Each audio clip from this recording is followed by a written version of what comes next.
Alright, so this is one of my new rifles. I have a few. Just gonna go over this one. Got it a few weeks ago. I used it last week. One of the fields finally opened up, so I was able to play, and I brought one of my new toys out. This is obviously if you read the title, it's a GHK V2 Colt M4. So it has the Colt trademarks right there. This is the version 2. They made some changes over the version 1 GHK. They did some work with the bolt and the bolt catch. I believe in a few other small things like the finish on the rifle. But mostly it's still the same. It's just a few minor improvements that really help, especially the bolt lock. I know had lots of issues. And then the bolt has a little smoother of a finish on it, so it definitely cycles a little smoother. But other than that, still GHK goodness. It's based off of the WA or Western Arms gas system, which I have quite a bit of experience with. It's a modified version of the WA gas system.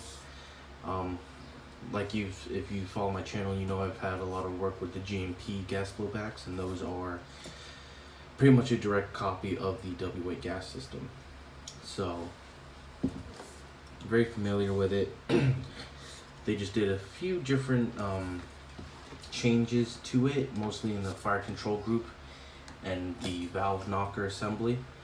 I guess they sort of streamlined it, which actually makes a little bit of sense. When I start tearing into it, you'll see what I mean. So just to go over externals, it's aluminum receiver, obviously, like a real AR. Has a really good anodized coating. I wouldn't say it's a hardened anodized coating, but it's definitely a lot tougher and looks a lot nicer than some of the other coatings that you see on airsoft guns that usually are just a sort of a bullshit paint on. So this one should hold up a lot better. I do have a little bit of scratch here from where it rubbed up against something on my plate carrier, but that's sort of unavoidable. But overall, it's still, I've been not babying the rifle, but definitely has seen some hard use, and a lot of the wear is very minimal. It comes with like a regular M4 style buttstock, or collapsible stock. I just had a Magpul CTR stock laying around, so I threw that on there. Pretty much went right on. I have the wrist version. I don't even know if they come without rails, but this is the wrist M4A1 version, so it has the 14.5-inch outer, which is steel. Front side post steel.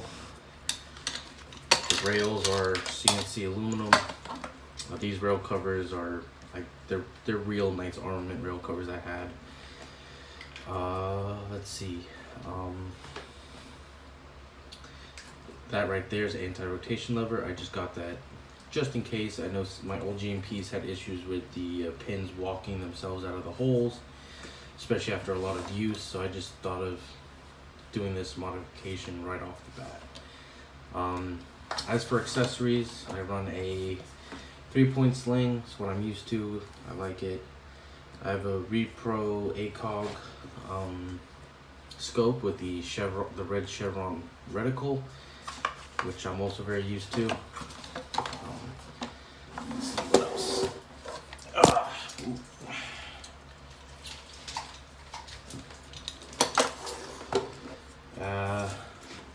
The scope also has a throw lever QD mount, which I got off eBay for like 20 bucks. So it just looks a lot cooler and better than just a regular thumb screw. Some rifles I had in the military, they had the throw levers, some had just a thumb screw. It's just basically what they have on hand, I would assume. Ordered a Surplus M952 Surefire Light. It's an incandescent bulb. It has the IR cap filter for night vision. Doesn't output a lot of lumens. It's an incandescent bulb, but for what it is, it's still pretty damn good, even for how old the system is. I mean, they don't really make these anymore. So, but you still get, I would say, what was that? Maybe 300-400 lumen, I would assume. Don't quote me on it, but I might do the LED conversion, get some more lumen output, plus make the battery last a lot longer. Up top, I got an L3 Insight PEC 15C. This is a civilian version of the PEC 15, so it doesn't have the high aiming laser, the high illuminator. It's basically capped at low. Even if I take this screw out and go to the higher IR functions, it's not going to change anything. It's still going to be on low setting technically, so I could go all the way past it and it would still function, but it won't be high because they still use the standard PEC 15 molds and for this case. So as you see, it says aim high and all that, illuminator high, but it's just going to be the same as if I had it on illuminator low and aim low, so it doesn't really matter. Yeah, I got really fed up with those fake repro PEC 15s. One, they would barely even get close to zero, and even if they would get close to zero, they would not hold zero, so I gave up.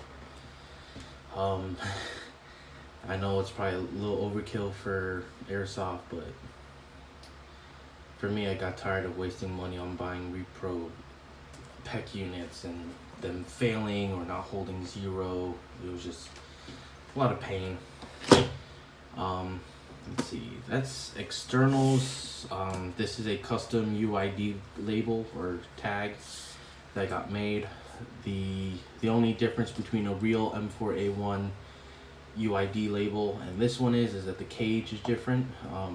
Since this would be a Colt clone, it would have the cage number being Colt manufacturer number, but the parts number is still aligned with an actual M4A1, and the serial number does copy the one that's engraved on the receiver. I got that by North Carolina Laser Engraver, I think it's called. Great company. They make real UID labels, so these ones are pretty much real. You can make them custom for your gun. It's an aluminum self-adhesive label, so it's not gonna ever, it's engraved, so it's never ever gonna rub off or fade or whatever. It's just like the real ones. So that goes externals. For magazines I'm running, it does obviously come with a green gas / propane magazine, but I'm using CO2 because I live in cold weather environments, so during winter or fall I would like to use this. I've seen people in my area use GHK with CO2 mags and they've been able to shoot fine, so I got CO2 mags. Let's go into internals. Internally, I have done some modifications. Let's bring it in a little tighter if I can. That's probably as close as I can give it. So internally, I've done a little bit of work. I was having issues with the bolt catch not locking on CO2 because it would cycle this. The CO2 would cycle the bolt really hard and fast. So what I had to do was I undid the castle nut, the receiver end plate. I pulled back a little bit and I rotated the buffer tube out of the stock 360 degrees, so there's a little more travel rearward, maybe about like a millimeter or so. That seems to help. Let's see if I get the buffer out. It does come with a heavy buffer, which supposedly this is not it, but the heavy buffer, if you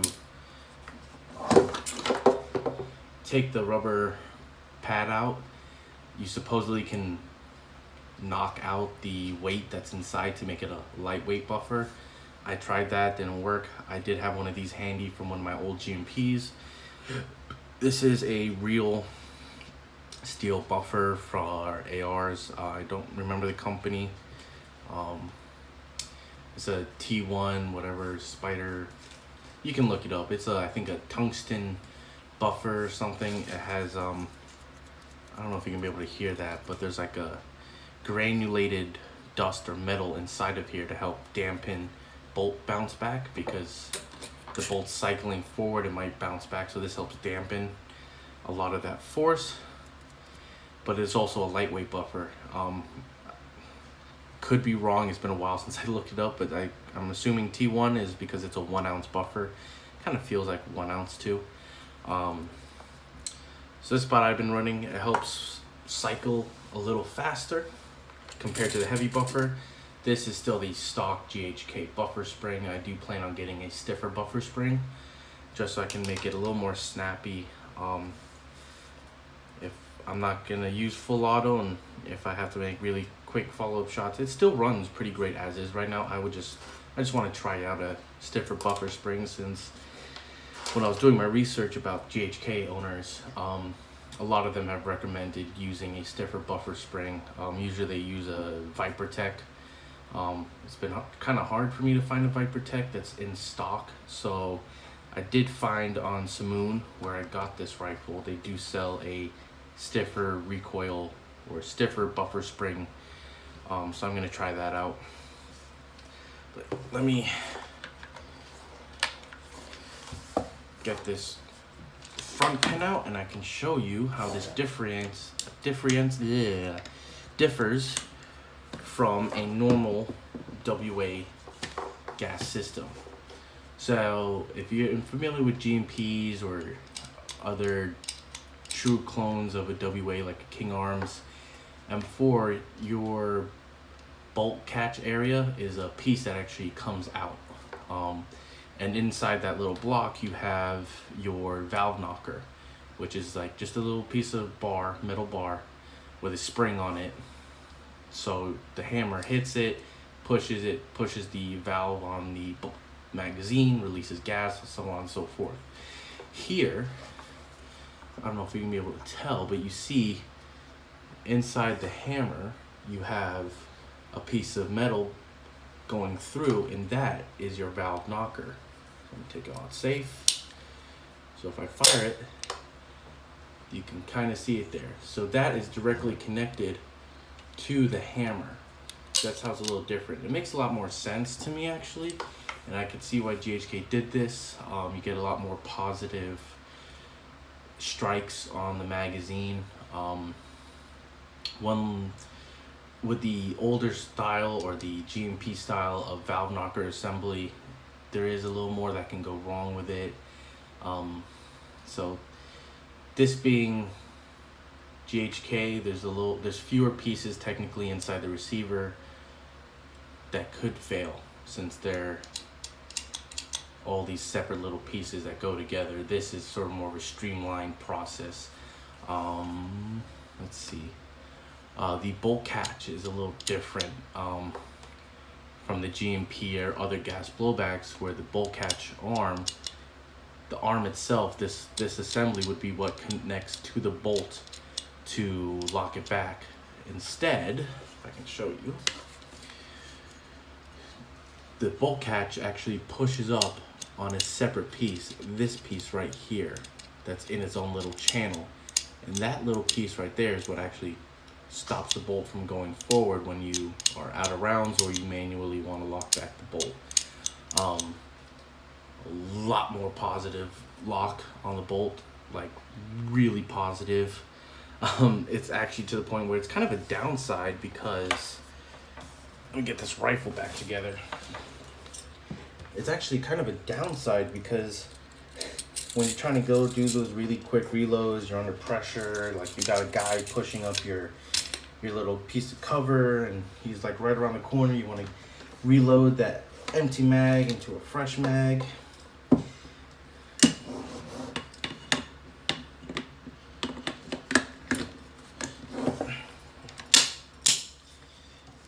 The bolt catch, I'll do it manually. So boom, it's locked back, very sturdy. Like you're not gonna be able to just shake it and the bolt goes forward. The only downside, when you have to push this release, and how I do it, I don't slap it. I'm not that GI fucking retard slapping the side of the receiver. When you get a mag, and you have the mag, you insert, you just bring your thumb up and you push it. And because this bolt lock is very positive, it can sometimes be really hard to push. Like I'm putting maybe about a pound of pressure, maybe going about almost 2 pounds. You can see my thumb is going a little white, and boom, there we go. So it's very stiff. Like I said, this is only a few weeks old, so maybe needs to wear in a little bit, but good and bad. Good positive lockback means that when you do a reload, you don't have to re-rack the bolt. I know on some of my old guns, the bolt would go forward by itself because it wouldn't lock back that positive. So you put a new mag in, then you have to re-rack the bolt to chamber around. With this one, I'm never worried about the bolt accidentally, being let go by the bolt catch. The only thing is when I go put it in a new round, sometimes I really gotta press on that bolt catch, or bolt release technically. So overall, very good gun. I have standard nozzle in here. I chronoed it with 0.25s. I was getting about average of about 375 with CO2 at like room temperature. Obviously, depending what altitude you live at, how hot or how cold you are, it can affect your FPS. But I'd say on room temperatures, fresh CO2 with 0.25s, I'm getting about 375 feet per second. So it's a little bit below what outdoor fields would limit is. Obviously it's a lot better to be below than over, but very good gun. The hop up, just like a normal WA, if you don't have a standard like M4 wrist system or RAS system, that's your hop up adjustment. Keep forgetting which way is which. I'm gonna have to do like a little marking on here. But I was using 0.3 gram BBs. Definitely, there's still a lot of hop left that you could use. So if you're using heavier BBs, I feel comfortable saying you could probably use 0.4s in here and hop them easily. 0.3s, I think I may be at like 60 to 70% hop, and that's with all stock internals, and I'm hopping 0.3s easily. So overall, it's a very solid gun. There's no play in anything. There's no, the rails don't wobble, the barrel doesn't wobble, the receiver where it mates the upper and lower, there's hardly wobble there. Obviously over time that will develop some wobble, but I mean, this delta ring is still really stiff. There we go. So yeah, there's no wobble in this gun. Obviously stock wobbles on the buffer tube. That's just the buffer tube, and that's just the stock on the buffer tube. But I don't even know if the camera's gonna really pick that up, but there's a minute wobble in the upper and lower. But upper and barrel, if I grab onto the front sight post and I'm grabbing onto the sight, you're not gonna be able to tell, but there's no play at all. So for build quality, definitely 10 out of 10 in my book. It's GHK, there's nothing really you can say. Internally, still very good. Obviously I've only owned this for maybe almost a month now. I've only used it once, but I'm putting it through its paces, and it's definitely holding up really well. Definitely recommend. As you know, gas blowbacks, you usually get what you pay for. And I'd say GHK is at the top. WE's shit. I don't care what you say. WE's trash. I hate WE. But that's a topic for another video. But yep, I always love the WA gas system. GHK makes a very, very good rifle. But if, let's say, you don't have money to drop on a GHK right now, definitely recommend a GMP gas blowback rifle. their fit and finish is a little something to be desired, but they're still really, really good compared to WE, especially internally. WE is just hot garbage. But I have a few GMP rifles. I built some for friends and customers, and they don't require much work at all to get them running well and reliably. But if you got the money, I'd say go GHK, because you got all steel internals and some steel externals, and it's just a solid build rifle.